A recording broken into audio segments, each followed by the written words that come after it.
Abrimos el consultorio de Bolsa de Mercado abierto en Capital Radio, tarde de lunes, y por tanto es una tarde que vamos a pasar con Alberto Iturralde, analista independiente. ¿Qué tal, Alberto? Muy buenas tardes, bienvenido. Muy buenas tardes, muchas gracias. Con Alberto y con nuestros oyentes, a quienes les recuerdo que son los auténticos protagonistas de este espacio, que pueden participar y que hay varias formas de hacerlo. Por ejemplo, pueden escribirnos a oyentes@capitalradio.es, también pueden llamarnos al 91 283 33 33 o pueden dejarnos notas de audio a través de WhatsApp en el 687 050 600. Bueno, hoy ha sido una jornada para no perderse, Alberto, de caídas contundentes aquí en Europa, y lo mismo estamos observando en Estados Unidos, porque el Nasdaq 100, por ejemplo, ahora mismo está recortando un 3,93%, por encima del 3%, también la caída en el S&P 500. ¿Qué análisis hace? Hoy es el día, uno de esos días que justifica la decisión que tomamos hace cosa de un par de años, Capital Radio y yo, de los lunes, intentar dar media hora más para explicar cosas importantes del mercado. Probablemente hoy sea el consultorio más importante de los últimos meses, porque no solamente vamos a explicar la mascarada que se está produciendo a nivel global ahora mismo en torno a Ucrania, sino que vamos a intentar anticipar qué es lo que va a suceder durante las próximas semanas con esta mascarada, para que nuestros oyentes puedan aprovecharlo en su momento, pudiendo incluso comprar en el momento adecuado y probablemente viendo posteriormente lo que va a suceder en el mercado, que también lo vamos a intentar anticipar. Y vamos a empezar, y es muy importante. Yo pensaba que en el año 2013-2014, cuando sucedió la primera crisis de Ucrania, quizás yo pensaba que los periodistas habían hecho como yo, no ir allí a enterarse de qué pasaba, que yo tenía mejores cosas que hacer, pero por lo menos intentar enterarse de la historia de Ucrania, la historia de Crimea, y qué tenía que ver esto en la historia reciente de la URSS. Pues no. 7 años después me doy cuenta de que no han perdido un segundo quienes a ustedes les leen los teletipos en enterarse a qué se debió aquella crisis y qué es lo que ha pasado en Ucrania durante los últimos años. Ni la menor idea. Miren, Ucrania, cuya capital Kiev había sido la primera capital del Imperio Ruso, allá por el siglo IX, yo esto lo aprendí en su día, en el año 14, con Antonio García Trevijano, pero el viernes pasado por la tarde, yo a la mañana les explicaba ya con Luis Vicente por encima todo este tema, pero a la tarde César Vidal sacaba un audio espectacular explicando exactamente cuál es la relación entre Ucrania y Rusia. Ucrania es rusa desde hace más de 300 años. De hecho, fíjense si Ucrania es rusa, que Nikita Khrushchev en el año 1954, cuando es presidente de la URSS, regala la península de Crimea a Ucrania y se disfraza como una especie de cesión a modo administrativo. Y lo regala para celebrar el 300 aniversario de la fusión o la unión de Ucrania con Rusia. 300 aniversario. En el año 13, a Estados Unidos, que ya había comprometido con Gorbachev a primeros de los 90, cuando cae el muro de Berlín, había prometido no permitir a la OTAN que fuera una pulgada más allá de la República Democrática de Alemania, se le promete que obviamente no va a haber una expansión de la OTAN hacia el este, y ya nos encontramos que en el año 13 no solamente se ha expandido Bulgaria y Polonia, sino que además hay que acercar más todavía al oso ruso. Y una república exsoviética que había sido toda la vida un territorio ruso, se empieza a calentar con aquello de hacerlo entrar en la Unión Europea.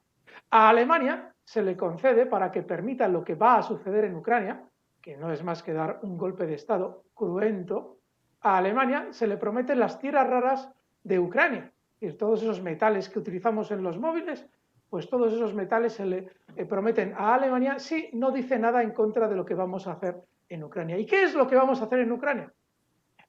Se van a llevar allí, aparte de calentar a la ciudadanía para que vaya a una plaza que posteriormente se le dará en llamar Euromaidán, lo que se va a hacer es, en medio de las revueltas y de las protestas, colocar a mercenarios de la OTAN para que asesinen tanto por una parte, ciudadanos, como por otra, fuerzas del orden. ¿Qué es lo que se consigue con eso? Que los ciudadanos consideren que les están disparando las fuerzas del orden y que las fuerzas del orden consideren que les están disparando los ciudadanos. Con lo cual las fuerzas del orden reaccionan y disparan contra los otros. Y nosotros le vendemos al mundo que el gobierno ucraniano está reprimiendo a los manifestantes a tiro limpio. Y todo esto lo ideó en su día el señor McCain, que además tuvo la torpeza de grabarse un vídeo, sí, el difunto señor McCain, de grabarse un vídeo mientras lo veía todo desde una ventana. Allí mismo, en Ucrania, en Euromaidán. Claro, ¿qué es lo que pasa? Una vez que conseguimos que el país se revuelve y echamos al, lógicamente, presidente prorruso, colocamos a uno de los nuestros, que va a representar nuestros intereses, que encima, lógicamente, es nacionalista ucraniano, es decir, separatista de Rusia, y a partir de ahí, este separatista de Rusia machaca a los ciudadanos rusos dentro de Ucrania. Claro, ¿qué es lo que hace Rusia? Dice, joder, no solamente defiende al Donbass, que son esos ciudadanos prorrusos dentro de Ucrania, sino que dice, anda, si ahora que Ucrania se declara, no, ya era independiente, pero ahora ya es antirrusa, tenemos un problema, y es que nuestra base militar en Crimea, que es una de las bases militares más importantes que tiene Rusia en el mundo, ahora está en manos de Ucrania o podría estar en manos de Ucrania. Inmediatamente Rusia acelera la vuelta a casa de Crimea. Y sin embargo, yo recuerdo en aquellos días en los telediarios cómo mandaban corresponsales allí a Crimea a decir, corresponsal de turno, a que están sufriendo muchos los crimeos por volver a Rusia. Y tú veías al corresponsal de turno allí con cara de circunstancia intentando convencernos de que en Crimea todo el mundo estaba fatal, mientras detrás de este corresponsal se veía a un huevo de ciudadanos, por decirlo mal y pronto, pegando botes de alegría porque volvían a estar con la madre Rusia. Bueno, pues una vez que se engañó a todos los europeos con aquello de que los rusos invadían Crimea y que podían invadir Ucrania de nuevo y una serie de mentiras que yo pensaba que de algún modo alguien se había molestado en aclarar, nos encontramos ahora con lo de siempre. Que en el momento en el que ya no solamente hemos ampliado la OTAN a países como Polonia y Bulgaria, queremos ya dar un paso más allá y colocar misiles nucleares en Ucrania, Rusia dice que no. Y ojo, todo esto alineado con el Nord Stream 2, ese conducto de gas que se quiere terminar de construir de Rusia directamente a Alemania por el mar, evitando a Ucrania, que es la que ha estado durante los últimos 7 años, desde este golpe de Estado, torpedeando el flujo de gas de Rusia a Europa, y una vez que queremos terminar ese Nord Stream 2, Estados Unidos dice, no, yo no voy a permitir que Rusia dé directamente gas a Europa. El gas me lo vais a comprar a mí. Y si queréis gas, tiene que pasar por Ucrania, que es la condición que establece Ucrania para poder seguir pintando algo en todo esto. Es decir, un chantaje en toda regla. Y ahora que el gobierno ucraniano ha empezado a apretar y a atacar con mayor fuerza a los prorrusos en en Ucrania, lógicamente Rusia despliega sus tropas en la frontera. ¡Ja! Pero esperad, que la OTAN, que lleva toda la vida abriendo bases militares donde le da la gana, fuera todas ellas de Estados Unidos, bueno, nos tiramos de los pelos porque Putin ha desplegado soldados dentro de Rusia, pero en la frontera. Es una provocación, van a invadir Ucrania. Y pongan ustedes los telediarios y miren la mentira. Es vergonzoso. Es vergonzoso que, hombre, en el año 13 y 14 yo era el primero que estaba totalmente desinformado de lo que pasaba. Pero que a estas alturas, quienes a ustedes les tienen que contar las noticias, les sigan vendiendo esta moto que leen en los teletipos, es vergonzoso. Escuchen ustedes tertulias de radio opinando de esto. Que todavía se siga considerando a Rusia como se hacía en la Guerra Fría es vergonzoso. Y que no nos estemos dando cuenta de que quien más interesado está en todo este avispero es el complejo industrial estadounidense, el armamentístico, que es el que más gana vendiendo armas a Ucrania, es vergonzoso. ¿Y por qué es muy importante esto para la bolsa? Es que es muy importante. Claro, yo en su día me documentaba de estas cosas porque esto sí que es importante para la bolsa. Es muy importante para la bolsa, porque si esto lo hubieran provocado realmente los rusos como a ustedes se les quiere hacer creer, la bolsa podría estar a punto de caer muchísimo. Pero si no lo han provocado los rusos y lo hemos provocado nosotros, este problema político del que intenta sacar partido Estados Unidos, en realidad se provoca ahora porque el sistema financiero da permiso para que se provoque ahora. El complejo industrial militar estadounidense, lógicamente, lo iba a provocar, pero ellos no eligen el momento. El momento se lo da al sistema financiero. Es ahora cuando lo podéis hacer. ¿Y por qué lo podéis hacer ahora? Porque todo el mundo está esperando caídas en el mercado. Y si provocáis este problema ahora, en el momento en el que nosotros empujemos el mercado a la baja, todo el mundo va a salir corriendo de la bolsa. Porque Rusia va a crear una crisis, va a invadir Ucrania y va a generar todas esas cosas que a ustedes se les cuenta en los noticieros, lectores de noticias que ni siquiera se molestan en saber la verdad. Entonces, ¿qué es lo que ocurre? Que esto, alguien que se dedica a la bolsa lo tiene que entender muy bien. Por eso hay que conocer la historia, porque les voy a llevar en el gráfico del DAX, al momento ese que yo les he contado antes del golpe de Estado en Ucrania.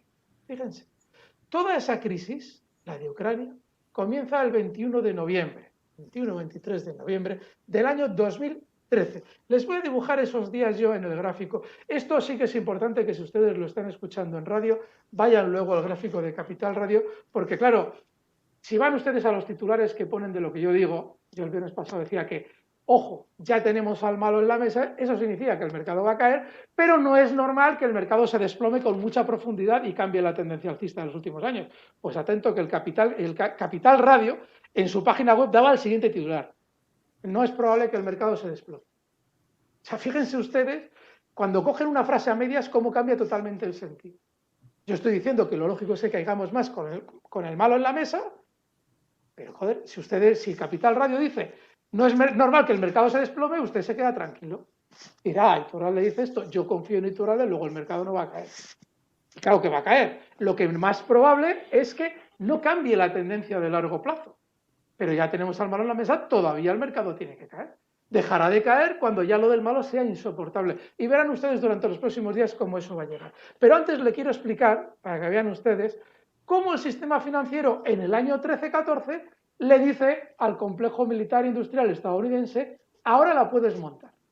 Es decir, tú quieres armar el taco en Ucrania, ahora lo puedes hacer. No lo hagas ni antes ni después, ahora. Antes no, porque ya ha pasado, pero después no, porque ahora es el buen momento. Y les voy a explicar yo con el gráfico del DAX por qué ese fue un gran momento y lo van a ver enseguida. El mercado quería seguir subiendo. Nosotros eso no lo sabíamos. Si ustedes ponen mis consultorios del 14 que siguen en internet, verán que yo ya les decía que esto tenía la pinta de subir. Pero ¿qué es lo que sucede en aquel momento? Que cuando ya está todo preparado para generar pánico, voy a dibujarles, a ver si lo consigo concretar. Este es el recuadro, porque estamos hablando desde 21 de noviembre de 2013 hasta entrada a la primavera, 24 de marzo más o menos, del 2014. El recuadro que tienen ustedes ahí. Bueno, pues si se fijan, les voy a colocar una línea horizontal en los mínimos que marcaba en la crisis del Maidán, que es justo la que yo he dibujado ahí.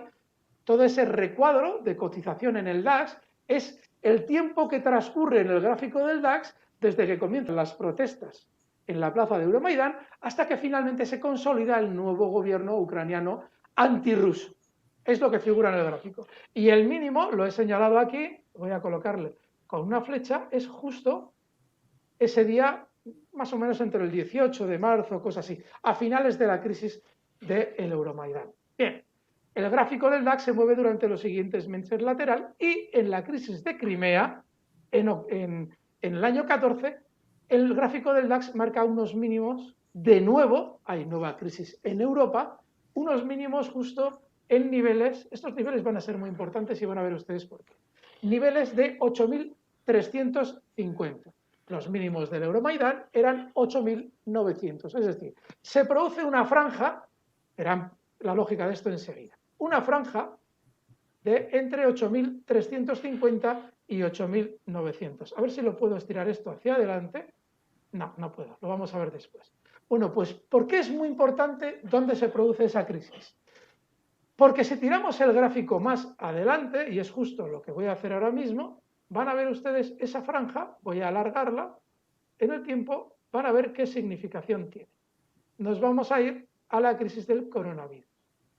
¿Hasta dónde cae el mercado durante el coronavirus, voy a borrar este porcentaje, aquí lo van a ver, el mercado durante el coronavirus cae justo para marcar unos mínimos entre los 8.350 de la crisis de Crimea y los 8.900 de la crisis del Euromaidán. ¿Y por qué marca en el coronavirus unos mínimos ahí? Porque mientras se producía la crisis del Euromaidán y de Crimea, el mercado, el sistema financiero, estaba recogiendo en el mercado cantidades ingentes de títulos con el pánico que a ustedes se les estaba induciendo con el miedo a una guerra nuclear en Europa contra Estados Unidos, Rusia contra Estados Unidos. El territorio donde se va a generar la guerra es en Europa, es decir, el campo de batalla va a ser este, y es muy sencillo. Estados Unidos puede defender con su escudo antimisiles de ataques nucleares de Rusia. Sin embargo, Europa no se puede defender y Estados Unidos enviará las bombas desde Europa. ¿Por qué? Para que Rusia, lógicamente, ataque a otro lado. A ellos no les van a llegar. Es decir, todos los europeos que se ponen en contra de Rusia, qué malos son los rusos y tal, van a ver ustedes lo que le importan a ustedes a Estados Unidos si algún día se desata una guerra nuclear. Ya lo verán. Bueno, pues cuando cae el mercado, la gran caída desde niveles de 13.900, casi 14.000, hasta 8.000, frena en seco justo en los mínimos en los que había recogido títulos el sistema financiero con la crisis de Euromaidán y de Crimea. ¿Ven? Es decir, habían realmente generado el pánico. Yo no lo sabía en ese momento. Yo en el momento del coronavirus no sabía que ahí iba a parar. Sin embargo, pocos días después de que pare ahí, yo me comprometo, pocos días no, allá por el día 19-20, durante la caída, les digo a ustedes, voy a poder avisarles con tiempo de cuándo el mercado ha dejado de caer y va a subir. Y yo justo el día 21 o 24 de marzo se lo digo ya. ¿Por qué? Porque han parado en un punto clave, eso en su día no tengo por qué explicarlo, uno tiene que guardarse las cosas, pero claramente ya habían dicho de aquí no bajamos. Y todas las figuras eran de subir. Si ustedes revisan mi Twitter de esos días, verán que efectivamente les digo, me comprometí a decirles que el mercado había dejado de caer y se lo digo ahora mismo. El mercado ha dejado de caer. Bueno, también decía que se podía comprar Repsol, que se podía comprar por si alguien no quería entrar en índices y sí en valor. Bueno, pues ahora que estamos viviendo, lo mismo, estamos, cuando ustedes ven una reunión hace unos días que nos hemos reunido con Rusia y no hemos llegado a un acuerdo, qué malos son los rusos. ¿Esto cómo se hace? Se hace de la siguiente manera. Los representantes de la OTAN van a Rusia y le dicen, o sales o despejas, creas una franja desmilitarizada en tu territorio con Ucrania, o esto va a seguir así. Claro, Rusia eso no lo puede hacer, porque bastante con que estás cediendo a Ucrania en el año 2013, como para que encima tú tengas que comerte una franja desmilitarizada con Ucrania. No, Rusia les dice, no, eso no lo voy a crear. Y vosotros os comprometisteis, vosotros os comprometisteis con Gorbachev a que no ibais a ampliar la OTAN de Alemania democrática más para acá. Y ya lo habéis hecho. Y encima ahora os queréis colocar en mi frontera, es decir, en Ucrania. O sea que nada de eso. Y Estados Unidos, como sabe que le ha exigido a Rusia una condición imposible de cumplir, de antemano lo saben, van y dicen, no, los rusos no llegan a un acuerdo porque quieren invadir Ucrania, porque tal, porque cual. ¿Esto cómo acaba? Vamos, dentro de unos días, cuando ya ustedes están acongojados, y le decimos a Rusia, venga, vale, nos comprometemos a no militarizar nuclearmente Ucrania y nos olvidamos de lo de la franja y todos están amigos. Y Rusia dice, pues vale, y vienen y oirán ustedes en los telediarios. Rusia cede a las presiones y no va a invadir Ucrania. Esa es la noticia que ustedes van a escuchar. Es mentira lo que les van a contar. Y les van a contar eso. Porque el avispero lo estamos removiendo nosotros porque ahora podemos hacerlo. Porque ahora el sistema financiero le ha dicho, oye, si lo vais a revolver, hacedlo ahora que no pasa nada. No pasa absolutamente nada. Y ahora pongan ustedes el telediario y escuchen las mentiras que les van a contar. Y por favor, no dejen de pasar por mi cuenta de Twitter y escuchen el audio de César Vidal, que explica de maravilla lo que yo aprendí tiempo antes con Antonio García Trevijano. Lo explica mucho mejor todavía. Así es que vayan y escúchenlo para entender lo que está pasando ahora. Y yendo al gráfico, ¿en qué se traduce eso? Es muy sencillo. Si el mercado se fuera a desplomar y a cambiar su tendencia alcista a bajista, el mercado habría empezado a caer sin el malo en la mesa. Yo les explicaba hace unas semanas cuando el mercado empezaba a caer, que les decía, oigan, tiene que aparecer el malo, porque si no aparece el malo yo me empezaría a preocupar. Y les hablaba ya de poner stops por si acaso. Bueno, pues fíjense, el malo ya la semana pasada les explicaba que ya hacía casi una semana que los soldados rusos estaban desplegados en la frontera con Ucrania. Sin embargo, ustedes no estaban oyendo nada. ¿Por qué no oían nada? Porque si el lunes pasado ustedes ya tienen esas noticias en la mesa, ustedes venden el lunes pasado. ¿Dónde venden ustedes? En zonas de 15.900. El máximo había sido días antes en 16.300. Es decir, ustedes venden solo un 2% por debajo del máximo. Por eso, en Reuters y en Europa Press no se le estaba dando suficiente importancia a esta información. Porque hay que dejarlo que el mercado caiga y empiece a caer para ya combinarlo con la información. Y ya cuando el mercado, ya el jueves y el viernes empieza a caer, ¡ay, Rusia! Fíjate, Rusia, si está en la frontera con Ucrania. Pues si llevaba ya ahí 10 días. Cuando ya el viernes yo lo había explicado ya el lunes, bueno, pues ya el viernes ya alucino en colores. Porque todavía nos tiramos toda la semana sin explicar eso al detalle. Bueno, pues ya el viernes, sí, es que joder, fíjate, no te lo vas a creer, pero están los soldados en la frontera de Ucrania. Claro, el mercado cae, cae por la crisis de Ucrania, joder, ¿cómo no va a caer y tal? Ahí está el truco. El truco está en que durante más sesiones se va a generar movimientos bajistas y sobre todo el pánico en los especuladores, que obviamente ya no tienen que estar dentro del mercado hace ya mucho tiempo, porque si no está el malo en la mesa no hay que estar alcistas, pero te están diciendo ya que tienes el malo en la mesa, que el mercado no se va a girar de una manera estructural a la baja. Lo que va a hacer es caer más, generar pánico. Técnicamente, además, lo del gráfico es bastante sencillito. Sí. Sobre todo, el gráfico se genera pánico en zonas de 14.750 a 14.800 en el DAX. Clarísimo, además. Van a marcar por debajo de esa zona, es muy probable. Y ahí, bueno, ahí va a ser el acabose.